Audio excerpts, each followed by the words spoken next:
kísérlet a Doppler testvérek metodikai gondolkodásának rekonstrukciójára. Hát ugye a képeken nyilvánvalóan mondom, a Károlyt és Ferencet látjuk, meg a könyvet, ugyanis ez a könyvből van kiemelve ez az előadás fajta, és úgy találtuk, hogy ez ilyen, mivel nem tudjuk soha, hogy kinek adunk elő, hogy hány diák van, hány éve, hány tanár van, ez úgy bevált mindenkinek. Mert olyat szerettünk volna csinálni, hogy nem ilyen elvont dolog, hanem aki meghallgatja és hazamegy, akkor valamilyen gyakorlatias dolgot kapjon utána. És igazából az a probléma ezzel az egésszel, hogy kicsit sötétebbre veszem, hogy nem egyszer kerülhetünk ilyen helyzetbe, hogy kerültünk is a Szabolccsal, meg én is, hogy külföldön járva, ugye hát a Doppler testvéreket ugye Ausztráliától, Egyesült Államokig ismerjük, meg nagyszerű darabjaik vannak, és hát, hogy jaj, én magyar vagyok, hát én mit tudok róluk, hát kiderül, hogy alig tudok valamit. És hogy ők miket tanítottak meg, miket csinálják, hogy tanultak, meg hogy tanítottak, és nem tudunk erről semmit. Tehát arról sem tudunk semmit, hogy ők milyen módon tanultak fólázni, és arról sem tudunk semmit, hogy ők milyen módon tanítottak. Tanították a fólát, pedig nyilvánvalóan tanították, mert ugye hát a legkevesebb az, hogy a Doppler Ferenc ugye Bécsbe tanított már intézményesen, és magántanítványaik is egész biztos, hogy voltak és kimutathatóak. Tehát ez az ügyletes probléma, hogy van két nagyon fontos fólásunk, akik világszinten ismertek, de nem tudjuk, hogy metodikailag mit képviseltek. Úgyhogy ez így kezdődik a problémánk. És most nagyon gyorsan megyek tovább. És ez ugye a feldolgozottságnak a hiánya, a szakirodalomnak a hiányát mutatja nálunk. Visszaraktam egy ilyen diát, hogy az átlagos olvasmányai egy külföldi fólatnának, hát ilyen szintű monográfiai ellátottság, vagy még ennél nagyobb is van külföldön, és ezeket ők forgatják, olvassák, hát mi nem tudunk mihez nyúlni, mert gyakorlatilag nincsenek monográfiai fórásokról. Úgyhogy hát nálunk is egy ilyen helyzet volna, lenne kívánatos, hogy akkor Harkai Ferenc életét is külön olvassuk, vagy Jenei Zoltánét. Tehát itt még nem tartunk sajnos. Ezt nagyjából megbeszéltük, hogy akkor mi Szabolccsal ugyanazt az utat jártunk be, Elaktiamihoz jártunk mindketten, meg a James Baldwinhoz, itt be is raktuk a magunk honlapjainak a címét, ez azoknak szól elsősorban, hogy nagyon fiatalok ülnek itt, akkor magunkról muszáj beszélni, nem tudják, ki ez a két ember. És akkor én voltam a Gertnernél is, és a Szabolcs meg a Szuzán Milánnál. Tehát, hogy magunkat is így bemutassuk azoknak, akik esetleg nem ismernek. Ez már a könyv, mert hogy mielőtt még rátérnénk a Doppler testvérekre, egy kicsit szeretnénk abban segíteni, hogy mindenkinek az a problémája, hogy a könyv nagyon hosszú, meg nagy, meg szép, de hogy hogyan épül föl a könyv, mert nem csak úgy összeraktuk, ahogy éppen jött, hanem igyekeztünk 3 réteget belerakni. Az egyik a leírás, a másik az értelmezés, a harmadik, ami kevéssé látszik, az értékelés. A leírás ugye az nagyon egyszerű, mert akkor leírjuk, hogy mi volt történt, melyik évben, melyik városban. Ezek az életrajzi adatok, amik megfoghatóak. Az ebből következik a különféle értelmezések, kontextusok, különösen metodikai szempontból. A beágyazódás kérdése alatt azt értjük, hogy a mi fóla metodikánk az hogyan kapcsolódik a világ más pontjaihoz. Viszony a modern bőfólához, az akarom keresztül, ez elsősorban a Szabolcsnak az asztala volt a könyvben, és a narancssárgának tűnő értékelés, az pedig elismerve a múlt eredményeit, az egyéni sikereket, szeretnénk egy közös tudásbázis felé elmozdulni, és hogyha tovább megyünk a következő diára, akkor láthatjuk, hogy ezek a színek fejezetekben hogyan jelennek meg. Ugye a citromsárga, tehát az enyém például fönn, a történeti részeket valaki elolvasott tőlem, az nyugodtan kihagyhatja a rákövetkező fejezeteket, és olvashatja tovább az Osvárd Viktória fejtegetését, mert én körülbelül a Buróze Adolfnál teszem le a tollat, és ő körülbelül ott veszi föl, nem hogy körülbelül, hanem pontosan. És az 1900-as éveket azt leginkább az Osvárd Viktória dolgozta föl, aki ugye mindig mi Szabolcsra tartunk előadást, de egyszer őt is el szeretnénk hinni, mert ő is fólás. Az 5 szerzők közül 3 fólás, és ő a harmadik, és neki egy nagyon-nagyon fontos részt köszönhetünk a könyvbe, a 20. századi részt, ugye a Horthy korszakot, meg a Rákosi korszakot, tehát soha senki nem dolgozta föl igazából, és még itt is lenne bőven tennivaló. Tehát olvashatjuk úgyis a könyvet, hogy csak a történeti részt veszük előre, és akkor a narancsárga részeken átmegyünk. És akkor persze Szabolcs most adott egy ízelítőt itt élőben a művészetelméleti fejtegetéseiből, ő ezt hosszabban és alaposabban végrehajtja a könyvbe, ezekkel a kotta példákkal és zenekari példákkal. Én megtárgyalom a fóla típusokat nagyjából a 19. században, ő meg beilleszti a szimfonikus környezetbe, hogy melyik darabban, melyik szerző nagy valószínűséggel milyen fóla típussal dolgozott. Ez egy nagyon fontos rész. Ugye ez a hangzásképésznek a szimfónia, a szerzők és a fóla, hát ez borzasztóan fontos. Akkor van egy olyan rész, amit mindenki így át szeretne ugorni, ez az elején nyelv kérdése. Tulajdonképpen, hogyha a Doppler testvérekről beszélek ma, akkor erről is beszélni kéne a zenei nyelvről, csak ez most nem fog beleférni.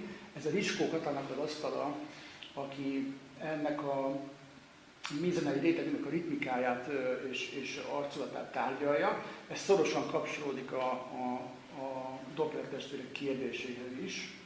És akkor végül megint csak a 20. században Osváth Viktória foglalkozik Lajta László és a fóla kapcsolatával, Kusz Veronika Doknányi basszakájának egy újfajta elemzését nyújtja, illetve Szabolccsal közösen lényegében ez a párhuzamos életek, ez egy magja, egy ilyen ős magja könyvnek. Ennek kapcsán kezdtünk el Szabolccsal kommunikálni, és akkor ennek az eredménye lett a könyv, ez az egyik esszé, amire az egész épül, hogy Bartók, Doknányi és a fóla. Illetve erre rímelt nekem egy olyan cikkem, ami miatt a Szabolcs megkeresett, hogy a bőnfóla metodikája Magyarországon.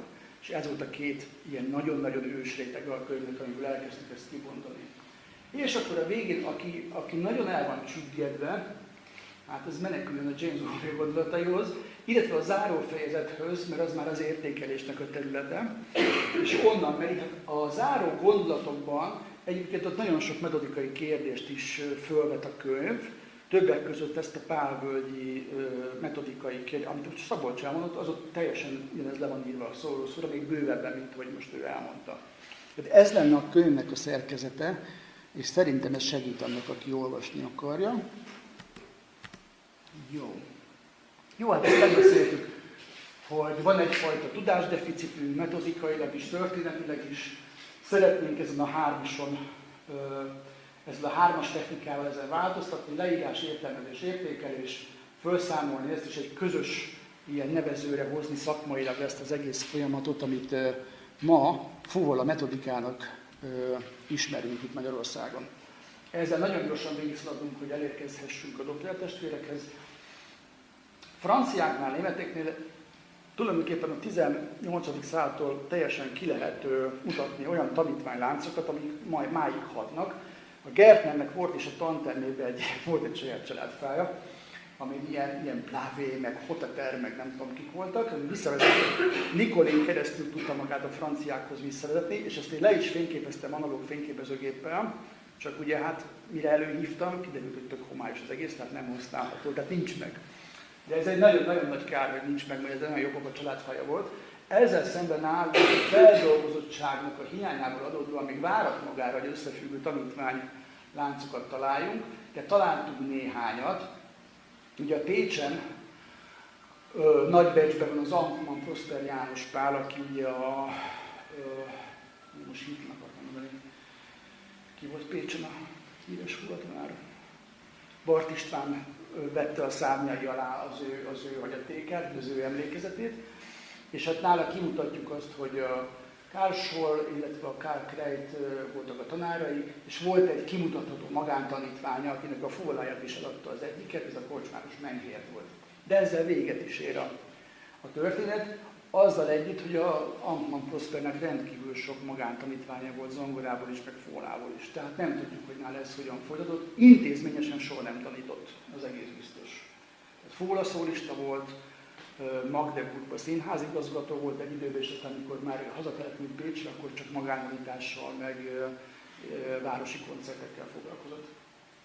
Ezt a következő B betűs láncolatot, azt, hogyha Balogh Verának a munkáit ismeritek, akkor ott ugye a Beredi Vég Ignác hagyatékban van egy olyan összefüggés, hogy az ő zenekarában volt egy Pfeiffer nevű fólás, aki vélhetően ez a Pfeiffer Antal volt, aki ilyen vezető fúvolás volt Pest-Budán a Doppler testvérek megérkezése előtt. Az ő fia volt Pfeiffer Adolf, aki ugye közösen fellépett a Doppler Ferenccel fiatal korában, tehát a Doppler Ferenc volt olyan 20-as éve elején, vagy 20, és a Pfeiffer Adolf meg volt 15, tehát volt egy közös koncertjük.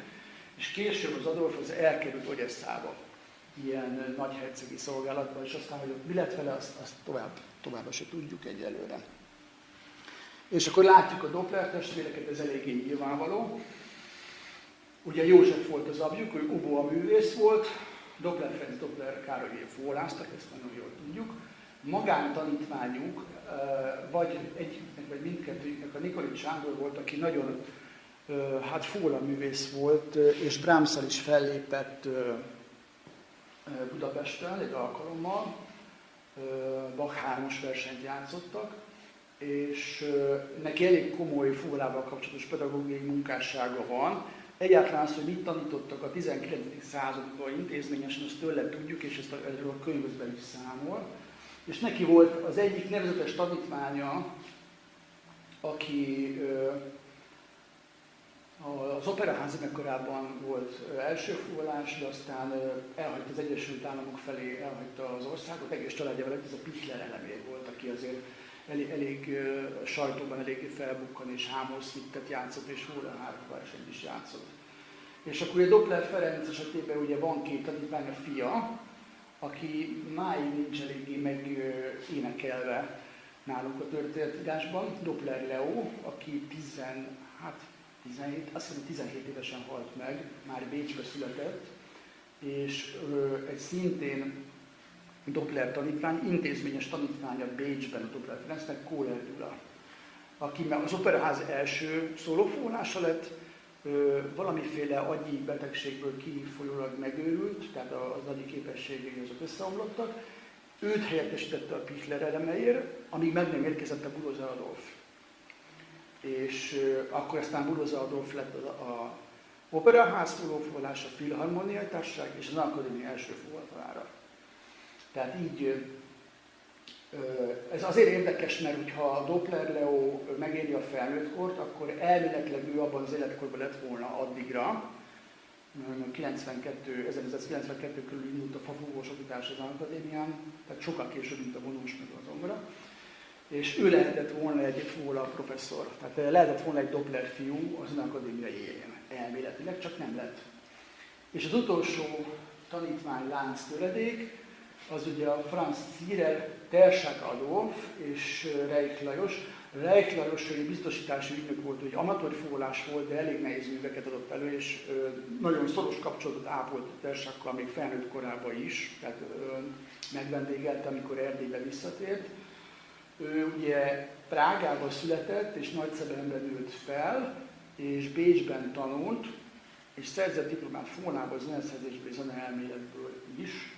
És a Franz Zierer azért érdekes, mert ő fordítva fogta a fúvolát, és valószínűleg innen származik az, hogy a Doppler testvéreknek az egyik tagja fordítva fogta, és akkor szimmetrikusan néztek ki. De ez a Franz Zierer volt a Dopplerékről, nem tudunk ilyet, hogy mind a ketten az ismert testtartással fúvoláztak. Tehát ennyit tudunk, és ezek ilyen töredékláncolatok, és nem érnek egyelőre össze. És ez a végső hosszabb láncot, ez most már a 20. század, mert ugye megérkezett Buloza Adolf, ugye az őt követte Dömötör Lajos, aki még régi rendszerű fúvolán játszott, de már megengedte a bőnfúvola használatát, meg pártolta is. Tőle származik Hartai Ferenc, és itt ér véget egyébként a könyv, tehát a Hartai Ferencnek a nyugállományba vonulása a könyvnek a vége, mert azzal a korszakkal, amikor mi már a színre léptünk, vagy diákok voltunk, azzal nem akartunk foglalkozni. Tehát nála van vége a könyvnek, illetve még megemlítjük a Jós Józsefet, aki szintén egy hartai tanítvány volt, és aztán Egyesült Államokban távozott, ahogy itt a Szabolcs mondta is az előző adásban. És ugye várjuk ezt az interjút, amit a Marx Barszal készített az amerikai tanítványával, aki ugye, hát most hirtelen akartam mondani, nem tudom melyik nagy zenekarnak a szólófúvolása lett. Tehát lett egy nagyon nevezetes tanítványa Észak-Amerikában. És akkor most rátérünk a Doppler családra. Doppler családra a szaggatott vonal fölötti rész, az az elméleti rész, A szaggatott vonal alatti rész az, amit most is tudunk, és így is van. A szaggatott vonal fölötti rész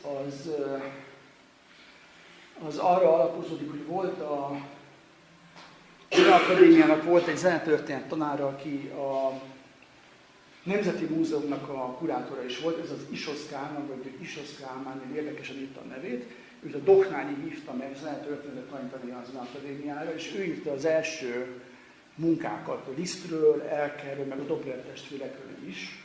És ő azt írja, hogy a városi jegyzőkönyvek tanúsága szerint egy Doppler kérte elbocsátását Pest-Budáról az 1700-as évek közepén. Tehát ő fölveti azt, hogy a Doppler család az Pest-Budáról ment el 1700-as évek közepén, és egy hosszabb kanyarról aztán az 1800-as évek első felében visszatértek. Ez egy nagyon fontos adat lenne, hogyha ezt hiteldérdemlően lehetne alátámasztani, de lehet, hogy ezek a jegyzőkönyvek egyrészt megsemmisültek a második világháborúban, másrészt nem találtunk igazán meggyőző összefüggést. Csak ezt, hogy ugye volt a Doppler X, aki kivándorolt, elhagyta Pest-Budát, elvileg neki lett egy gyereke, aki Leopoldi Doppler, ez már létező anyakönyvileg kimutatható személy. Neki volt egy felesége, ott a második kérdőjelnél, és tőle születhetett elvileg Doppler József, az oboeművész, akik aztán Doppler fiúk születtek. Igazából nem lehet kimutatni csak földrajzi összefüggést a Doppler József és a Leopoldi között. Tehát amikor van a szaggatott vonal alatta fölötte, ott azért egy kicsit megbicsaklik a történet. De itt láthatjuk a Doppler fiúkat.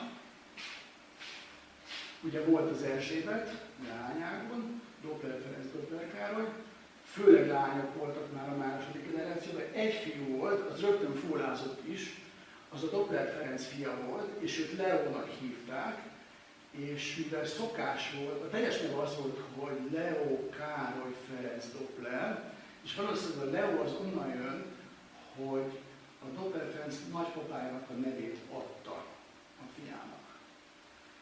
Tehát ez nem egy túl erős bizonyíték, de akár még így is lehet. Hogy visszafele meg tudtuk hosszabbítani a Doppler családfát az időben. Illetve eljátszunk a gondolattal, hogy ők nem németként, vagy hát németként érkeztek vissza, de volt, mikor még ők már hiszen voltak magyarok. Ez egy nagyon érdekes kérdés, mert mi ezt úgy tudtuk, hogy az egész magyar fúlázást a Doppler testvéreknek a megérkezése nyitotta el, pedig ez közel nem igaz, mert ugye előtte már a Pfeiffer család is ebbe eléggé kivette a részét. Na ez egy nagyon gyors, ilyen egyszer nézzük, ezt most mai alkalomra csináltam, hogy egyszer az életben lássuk már, hogy ez földrajzilag hogy nézett ki, én is lássam. Ez egy régebbi térkép, mint amikor a Doppler család játszódik, tehát ez most ne zavarjon bennünket, csak ez volt az alkalmas leginkább erre. Budapest van írva, de azt Pest-Budának vegyük. A szaggatott vonalon kivándorol az Isos Kálmán által említett Doppler oda Linz környékére. Ott megszületik Doppler József, azt tudjuk, hogy Klagenfurtban nősült, nincs ilyen mutatópálcán, ott van, nem ott van Klagenfurt. Ott nősült meg, az biztos. Utána Lembergbe került, ott születtek meg a Doppler fiúk,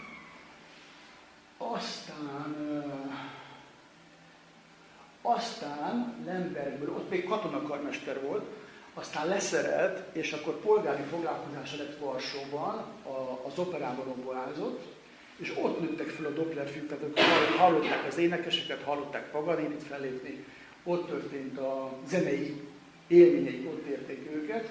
Aztán kitört ez az orosz-lengyel konfliktus, akkor szétszakadt a család, és ez a hullámvonal, az össze-vissza vonal az, hogy vándoroltak jobbra-balra, és próbáltak megélni, és igazából mindenféle kalandok után eljutottak Bécsbe, akkor megint egyesült a család. Ott tartotta az első nyilvános önálló koncertjét a Doppler Ferenc, mármint a bécsit, mert előtte is volt nyilvános koncertje, azt mindjárt elmondom, hogy volt. És onnan megint visszakerültek Lembergbe, aztán megint Bécsbe, az már egy szerződés volt, amikor másodszor visszajön Bécsbe. Azt hiszem, hogy 2 éves szerződés volt újra Lembergbe, az apukának, aztán megint 2 év Bécsbe, megint 2 év Bukarestben, és akkor már a lányukat követve, aki már előzőleg Pest-Budán volt, akkor érkeztek meg, vagy vissza Pest-Budára. Tehát egy ilyen nagyon érdekes ilyen monarchia kört jártak be elméletileg, amiből csak a szaggatott vonal a hipotézis, a többi az tény. Na itt mit akarunk beábrázolni? Ja igen, most jönne a felolvasás. Azt mondtam, hogy nem tudunk semmit arról, hogy Doppler Ferenc hogyan tanult fogalázni, de ez nem igaz, teljesen, mert a Fővárosi Lapok 1881-ben egy ilyen életrajzi jellegű cikket közölt vele, ami nagyon úgy tűnik, hogy ilyen személyes közlésen alapuló cikk, és végigveszi a Doppler Ferencnek az életútját. És ebben ezt olvashatjuk, hogy az apa 1830. szeptember havában kezdi a tanítást, és a fiú pár hét alatt az összes kemény slágy hanglépcsőket bírta, sőt 7 hó múlva a Varsói Varieté Színházban felvonás közben 1831. április 22-en Relpád Fóla változatait zenekari kísérettel nagy sikerrel adta elő. Tehát ugye ebből az jön ki, hogyha szeptemberben kezdett fólázni, akkor 9 éves volt a Doppler Ferenc. Elkezdte az apja tanítani fólázni, és összes hanglépcsőket és kemény, tehát a skálákat és hanglépcsőket, ezek ilyen tercek lehetnek, vagy 3-as hangzatok, vagy nem tudom mi. De lényeg az, hogy az összes hanglépcsőket minden hangnemben tudta. Az összes skálát, meg az összes hanglépcsőt. Úgyhogy, hát kedves gyerekek, hogyha volna itt diákok, akkor lehet sietni, kapkodni. És 7 hónap múlva fel is lépett felvonás közben az entracti, amit a Szabolcsék majd játsszák az entractot. Hát az volt ugye régen, hogy volt az operaadás, volt a felvonás köz, de a felvonás közben is zene volt. És az volt az entracték, akik a felvonás közben felléptek. És akkor mint entracté Relpád Fóla változatait játszotta, tehát téma és variációt játszott. Na most ezt a Relpádot ebbe beletört a bicskán, mert ezt nemzetközi szinten se tudta senki, hogy ki ez a szerző, nem úgy a darab, hanem a szerzőt se ismeri senki. Ez vagy elírás, vagy egy fel nem fedezett dologról van szó, vagy egy saját, egy Relpád témára írt változatot, ez nem derült ki, hogy micsoda. Tehát annyi történt eddig, szeptemberben elkezdett tanulni fólázni, tudta az összes skálát, összes 3-as hangot, felvontást, terceket, és áprilisban már fellépett. Tehát április 22-én már változatokat játszott zenekarral. Aztán május 18-án akadémiát rendeztek, amelyen Ferenc magyar téma fölött változatokat játszott. Na most ugye ez már azért érdekes, mert hát ez egy hónappal, sőt, kevesebb, mint egy hónappal később már egy másik darabot is megtanult, ami magyar téma fölött. Tehát most ez egy elég érdekes, hogy miért akarna játszani valaki Lengyelországban német létére magyar téma fölött, de ez elég érdekes, hogy egy magyar témára itt változatokat játszik, és el sem tudjuk, hogy ki a szerző, lehet, hogy az apukája a szerző, és akkor szerintem nagyon sok kérdőjel merül föl. Ez volt a második fellépése, a siker, mely a játékot követte, arra bátorította az atyát, hogy a háborús idők dacára külön hangversenyt rendezzen. Megtörtént, és a lengyel opera legkiválóbb tagjai és a Nemzeti Színház egész zenekara közreműködött. Ez volt az első nagyobbszerű alkalom, midőn Doppler Ferenc 1831. június 1-én a nagy közönség elé lépett saját hangversenyében. Ami azt jelenti, hogy minimum 2 vagy 3 számot játszott, és közte énekes, meg biztos volt egy nyitány, volt valami fóla variáció, valami énekes szám, aztán még egy fóla szám. Tehát 2-3 önálló műsorszámot kellett adni, ez abban az időben, abban a koncert struktúrában ez ezt jelentette. Vagyis azt jelenti, hogy szeptemberben elkezdett fólázni, és júniusban már föllépett önállóan, de már áprilisban is föllépett már zenekarral. Tehát ez egy nagyon-nagyon gyors fejlődésről van szó, és föl kell tenni a kérdést, hogy ez hogyan lehetséges. Mert ugye hát nálunk azért a zeneiskolában nálam nem így haladunk. Tehát, ugye igen, és van egy fontos mondat, amit nem olvastam föl. Atya méltányolva gyermek kitűnő zenei érzékét tercfólát készítetett számára. A tercfóla az magasabb hangolású, mint a normál föld, kisebb fóla, transzponáló hangszer.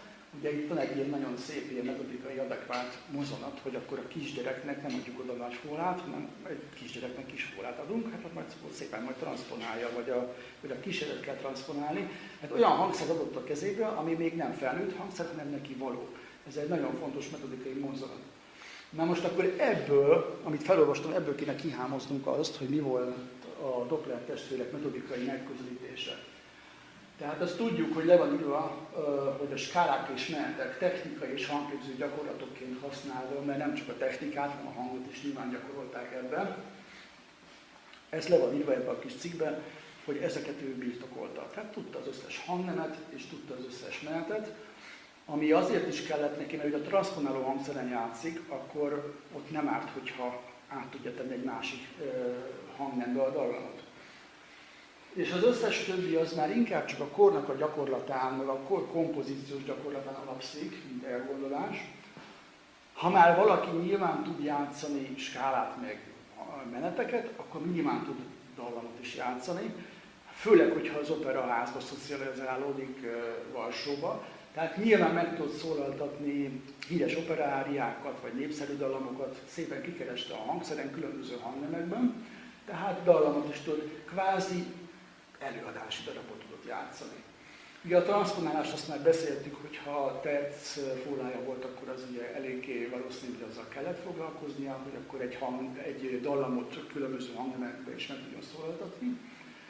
És itt jön a bukfenc, a kérdés, hogy lényegében a skálamenetekből és a hangzatokból építkezve variációképzés az ismert dallamra, a birtokolt technikai elemek felhasználásával, amely kompozíciós gyakorlat is. Tehát birtokba vette a dallamot, az operaáriát, és akkor azt mondja mondjuk az apukája vagy a tanára, hogy akkor legyél szíves egy kis variációt játszani. Lehet akkor benne skálamenet, meg hármas hangzat, és dolgozt ki ezt, hogy így áll rá 2-3 variációt. Na most ezt nem tudjuk, hogy ezeket a műveket, amiket megszólaltatott magyaros téma fölött, meg a Relpád, hogy az valóban leáll is lehet, hogy ezt ő barkácsolta össze ebből a gyakorlatból, ami egyrészt volt technikai gyakorlat, hangképző gyakorlat, és ebből egy kompozíciós gyakorlat. Tehát van egy dallamom, tudom a technikai elemeket, és elkezdek vele az ismert dallamra variációkat írni. Ez azért is érdekes, mert a rögtönzés a mai pedagógiában, a metodikában most újra egy terítéken van, és lehet, hogy ez nem is annyira úgy, mint amennyire most úgy gondoljuk. Na ez már a mi szemléletünk. A metodika klasszikus 4-es, hát ezt ismerjük, hogy hangképzés, technika, skála, hangzatok, gyakorlatok, etűd és a darab. Ugye hát ezt nagyjából minden fóla órán így szokott történni, ezt nagyon szeretik, mert így beszokták mondjuk az óravázlatban is így szokták írni. Tényleg így is van. De, ha megnézzük ennek a kornak az etűdirodalmát, akkor eléggé szembetűnő az, hogy szinte minden kötetben az alábbi típusokból legalább többet, de egyen biztos, hogy találunk. És ezek lehettek a rögtönzés alapjai. Tehát van skála, elvű etűd, ugye hát nyilván, ha tudunk skálát játszani, akkor adott, hogy skála, elvű etűdet is tudunk játszani. Nyilván találkoztunk azzal, hogy 3-as hangzatot játszunk az etűdbe, és nagyon sok hangzat van az etűdben. A dallam kísérlet etűd az már egy picit bonyolultabb, mert ott ugye játsszuk a dallamnak a kiemelt dallamhangjait, és alatta valamilyen motívumot mindig megcibrázunk. A lassú etűd az egy nagyon feltűnő típus, van a Köhlerben is egyébként, hát talán lehet, hogy mind a 3 kötetében, de szeretnék belerakni a lassú etűdöt. Olyan kiskottás szakasszal is, hogy van benne egy ilyen kis kadenciaszerű fordulat. Van a staccato etűd, amikor végig hangindítással játszunk valamit, ez is nagyon feltűnő. Valamikor nagy ugrások, a nagy intervallumok vannak középpontba állítva. Szinte minden kötetben én találtam olyat, hogy trilla, meg doppelschlag, meg ilyen különleges díszítésfajtájú etűdöket. Ezt ugye nem szeretik a gyerekek, de ezen iskolában ezt ilyen nem tudom, nekem reménytelen az, hogy valaki trillát tudott játszani. Tehát ez pedig minden kötetben benne van legalább egy. És végül van olyan fajta etüd, ahol olyan ütemfajtákat meg ritmikákat tárgyalnak, ami nem annyira megszokott, tehát Siciliano 9-8-12-8-at, nagy szinkópa eltolás, amikor nem csak titáti van, hanem akkor titátá végigviszi, és ütközik a 3-2-vel. Tehát ezeket olyannyira megtalálhatjuk a kötetekben, hogy most hadd mutassak pár példát. Ez most így körül van lőve a Doppler testvéreknek a fiatalkora, tehát ez most nem feltétlenül abból az időszakból származik, és nem tudjuk, hogy ők ezt ismerték-e, csak a gyakorlat a lényeg ebben. Hát látjuk az elsőt, ugye az Antoine Hugo és a Wunderlichnek a metodikája, ami ugye a hivatalos párizsi konzervatóárnak volt az anyaga. Ez ugye 1804, hát de láthatjuk, hogy egy ilyen szép dur skálázós dologgal kezdődik. Aztán megyünk a következőre, ez nyilvánvalóan egy 3-as hangzat típusú etüd, ez már egy másik szerző, ez Fürstenau, ugye rak bele egy hangindítás kérdést is belerak, és hogyha a dallam kíséret etüdöt nem értettük, hogy az mi, akkor ez az ilyen típusú általában van. Van, hogy így is írják, hogy tenutóval írják az első hangokat, és kiemelik, van egy dallam, és alatta valamit a fóra cifráz. És ezt így végigviszik az egész struktúrán. Igen, és akkor ezt direkt a Köhlerből raktam be, hogy akkor ezt ráismerhetünk erre a nagyon lassú etüdre, ahol azért díszítésfajták, meg sűrítés, meg mindenféle van. Brichardnak egy másik etüdje, ahol nagyon nagy értékek van, egy ilyen vezető kadencia, és akkor azt írja, hogy dolce, adagio, non tanto, de azért félértékek vannak, szóval azért nagy kopták vannak, akkor néha megszalad a dallam, tehát ez egy lassú etüd nyilvánvalóan. Aztán van a staccato etüd, vagy inkább nem staccatót mondanék, hanem hangindítást mondanék, hogy akkor a hangindítást szépen találjuk el, némelyiket emeljük ki márkátóval, mondja Fürstenau. És akkor az intervallumra egy példa, ez már legyen mondjuk direkt Theobald Böhmnek, itt az intervallumot azért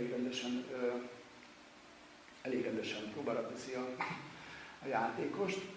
Hát gyakorlatilag mind a 3C szerepel benne, 1 vonalas, 2 vonalas, 3 vonalas, és még ráadásul 9-8-atba is rakja, szóval ez egy elég komoly stúdium.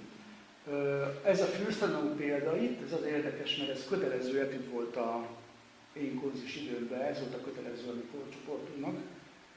Van egy bevezetés, és akkor utána intervallum etüd indul, hát nem tudom, hogy hol volt az első gigszer, találjuk.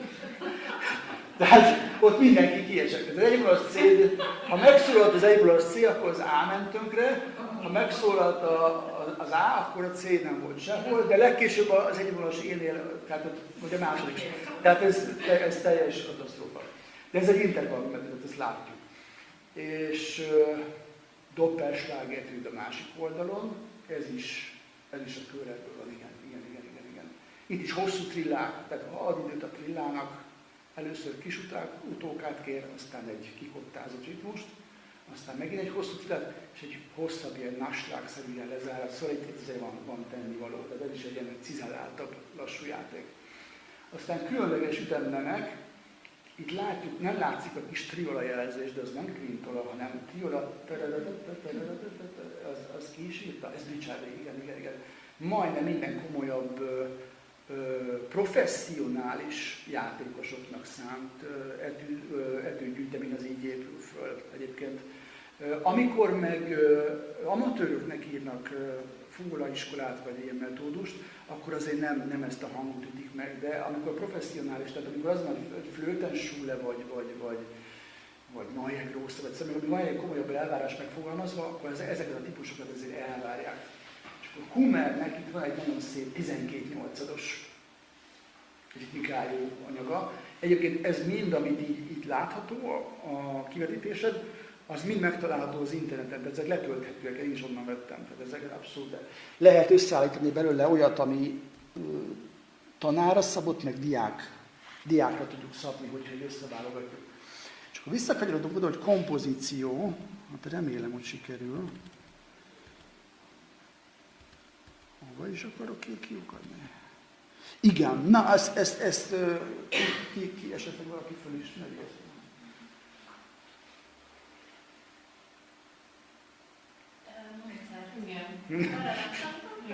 Igen, ez egy ilyen Gebauernek egy ilyen nagyon-nagyon dilettánsok, amatőröknek szánt ilyen kis aranyos kis 3 Mozart témavariációval. Egyébként eléggé, tehát ez nem egyszerű. Mozart téma, ugye hát nyilvánvaló módon látjuk, hogy a melódia után, a témába mutatás után jön egy ilyen 3-as hangzatos kitérő. Igen. Aztán legátós, 3-as, ez egy nyilvánvalóan 3-as vonatos a második variáció. Itt már kever bele egy kis intervallumot is, de ilyen általában egy hangot ír körül. Tehát ez a motívum, hogy egy hangot ír körül 16-oddal. Aztán ilyen folytonos, ilyen perpetuum mobile jellegű triolás mozgások, ahol 3-as hangzat, terc mozgás, illetve skálamenet váltakozik. Ez kifejezetten skálaszerű. Időnként belekever egy kis 3-as vonatot, nem sokat, de inkább skála. Akkor végigvisz egy ilyen, eléggé mechanikusan egy ilyen váltóhangos, illetve 3-as hangzat típusú dolgot, és már vége is a darabnak. És tehát ez a kompozíció. Tehát látható, hogy kiindulnak egy dallamból, és aztán egy ismert technikai elemek mentén megvariálják. Na most még hadd mutassak egyet De hogy használja ezt mondjuk? Ez Doppler fantázia a Kreutzer szonátára. Tehát ő már itt a téma. A Kreutzer szonáta lassú vételére egy téma. Ez kevésbé ismert Doppler, de nagyon jó. Megmutatja a témát. Ugye itt nagyban követi a Beethoven-féle anyagot, és aztán elkezdi variálni. De hát ez sokkal fejlettebb feldolgozásmódot látunk azért, mint a Gebauernél, tehát itt azért már ritmikai trükkök és azok a technikai elemek, hogy skála meg 3-as itt már sokkal bonyolultabban jelenik meg, kromatika is van bőven. Tehát egészen más módon nyúl ehhez, mint a másik példában. Még mutathattam volna rengeteg más hasonló ilyen témavariáció darabot, ahol tényleg ilyen kis egyszerű gondolkodása van az megközelítve. Itt látszik, hogy ezért már teljesen egy olyan kottakép van, ahol a ritmika is ilyen fejlettebb, összetettebb. Nem beszélve a zongora kísérletnek a kidolgozásáról. Tehát itt látjuk a dallam kíséret megoldást. Itt ez nagyon nyilvánvalóan ki van eleve ilyen kettős kortágással. Úgyhogy arra tudnánk így, arra a következtetésre kell jutnunk, hogy az alapvető hangképzésnek technikai elemek után a dallamnak a birtokba vétele után így szabadjára voltak hagyva igazából, vagy kaptak ilyen feladatokat a fólások, hogy akkor variáld meg, játsszál bele váltóhangokat, csinálj hozzá kísérlet a saját hangszereden, és ez egy metodikai eljárás lehetett, és ez tükröződik a kompozícióban is, és tükröződik az etüdirodalomban is. Aztán persze ez összemosódott, mert ez már túlhaladta, de az, hogy a fólás komponáljon, az már a 19. század második felében az már abszolút nem volt elvárás, mert azt már az olyan szerző csinálta. De ők egy ilyen, a Doppler-testvérek egyfajta ilyen korszakhatáron voltak, hogy még ez megvolt, még az ő akkor megszülettek, amikor a fólás virtuóz dolgokat komponált, és technikai elemek felhasználásával egy olyan típusú variációt csinált, mint az első példa, és aztán ez elhalt, ez az egész vonal, de metodikailag valószínűleg ők ezen az úton mentek végig ebben az egész tanulási folyamatban. Mutatok még egy utolsó dolgot, mert ezt nagyon, nagyon ritkán láthatjuk. Ez az Amtmann Prospernek a metodikája, ami a legkorábban fönnmaradt magyar írásos fóra metodika, ezért mutatom, és sajnos csak a Széchenyi Könyvtárban egyetlen egy példány, és ez így nincs publikálva, meg nincs lefordítva, meg nincs vele semmi kezdve. Ez nyilvánvalóan látjuk azt, hogy ilyen nagyon nagy értékekkel kezdi, nagy legátóív, crescendo, decrescendo, tehát hangképzés igény is van benne, tesz bele egy picike trillát, tehát mondjuk az első képsorban már egészen sok feladat van, hogyha így belegondolunk. És akkor itt még nem áll meg a történet, mert elkezdi bonyolítani. És hát egy idő után egészen gátlástalan lesz a hangműveleket illeti, tehát ilyen 100 millió P. És akkor elkezd egy ilyet, de veloce. De numero 2-nél vagyunk csak, de már veloce van. Nem is tudom, az ott fönt egy B, igen, az egy 4 vonalas B. És például semmiféle bőnfóláról nincs szó, hanem egyszerű rendszerű fóláról van szó. Mondjuk az Amtmann Prosper az a saját korának az egyik legnagyobb virtuóza volt, tehát ahhoz képest, hogy nem játszuk a műveit, és a kompozíciói azok kiválóak. Tehát ő egy nagyon-nagyon fontos fólásunk egyébként. És akkor itt megy tovább, szemes eredben, 5 kereszt, artikuláció, ez csak numero 3-asnál vagyunk még csak. Tehát 2 kötve, 2 ütve, hát akkor tessék csinálni. Ámol, fölmegy az égbe. Valószínűleg ez a saját gyakorlatai. Akkor egy megütve, többi összekötve. Hogyha ezt így nem tudnám, hogy ez a Amtmann Prosper, azt gondolom, ez egy francia fólaiskola. Tehát nagyon szereti a skát, akkor csak végigszakáltok. Tehát ez most a hangításnak az elve. Ez dur, nem mi ez? Fizdur, ja fizdur, hát hogy, hát persze. Tehát nem nagyon zavartatja magát. B-dur. És akkor így megyünk a végéig. Hát egyik szörnyűködésben a másikba esünk, de tényleg, mert 5B, 6B. Tehát ez valószínűleg az ő technikai tudásának az összefoglalója lehetett, és nem tudom, hogy ezt ő tanította el, és nem tudjuk, hogy van-e más anyag tőle metodikai, de ezt mindenképpen meg akarom mutatni mindig, mert hát ezt nagyon fontos tudnunk, hogy van egy írásos anyagunk, ami egy átfogó, minden hangneven átmegy, és akkor Amtmann Prosper írta, Doppler testvéreket vélhetően megelőzve. És itt ez a könyvből van egy az egyben kivadanálva, említettük a Nikolics Sándort, és őtőle tudjuk azt, ő csinált a saját Magyar Zeneiskola nevezetű intézményének egy ilyen fóla vezér, mint a zöld könyv, olyasmit csinált, és leírja, hogy miket kell melyik osztályban tanulni. Ez benne van a könyvben. És második osztályban, tehát Toulouse francia fólaiskolát ír, páros is páratlan ütemek, hanglépcsők. Picikét összecsönül azon, amit ugye felolvastam a Doppler testvérektől. Harmadik osztály hanglépcsők, Fárbach iskolája, tehát nagyon komolyan leírja, hogy milyen iskolákban mit kell játszani. És akkor Dömötör Lajos is csinált a 20. század elején egy ilyen kis leírást, hogy mit kell az akadémián tudni. Ott ugye a Bourgogne iskoláját említi első helyen, hangsorok, hangközök, Schillerek, idők, ezeket nálunk szerintem nem játsszák, csak Észak-Amerikában szerintem annak van kultúrája, nálunk nincs, és ugye a Wémeret időket játsszák, Köhlertők is játsszák, úgyhogy ezek már konkrét metodikai útmutatások.